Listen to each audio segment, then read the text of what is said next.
appreciate that. One of the biggest challenges is this whole control thing. Listen, I've worked my butt off building this relationship economics brand. Part of, call it control free, call it, I don't want to let go of my baby.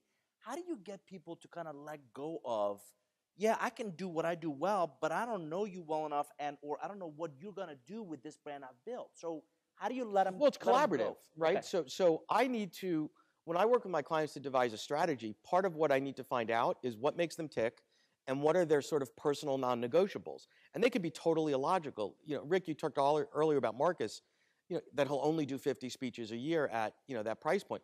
Well, that originated from him having small kids, and that's all he wanted to do, and whatever. So, I knew people that ran those businesses. You say, well, that's crazy. I'm leaving all this demand on the table. It's like, okay, well, that's his thing. So you just have to design around that, right?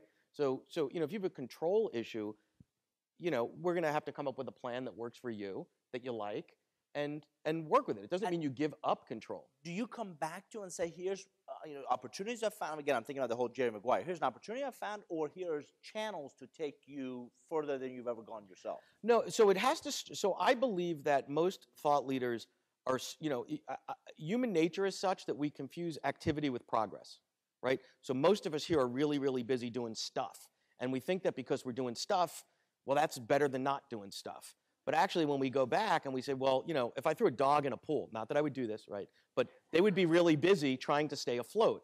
That's kind of what we do, as opposed to saying, let's stop, let's pause for a minute with all this crazy activity, and let's come up with a strategy. And that doesn't mean there isn't room for serendipity and chance and things that you don't plan for, but you need to take control, and you need to have a strategy. And then from that strategy, you use that as a filter that says, what are the activities that I'm doing? Are they getting me closer there? Or are they neutral? Or are they actually negative? And when an opportunity comes along, don't say yes to everything. Does it align with my strategy? And by the way, oftentimes for a successful author or thought leader, your publisher's pushing you to write a book, and it's okay to come back to them and say, I would love to do that, but when the timing's right for me, which might be in a year from now, not today.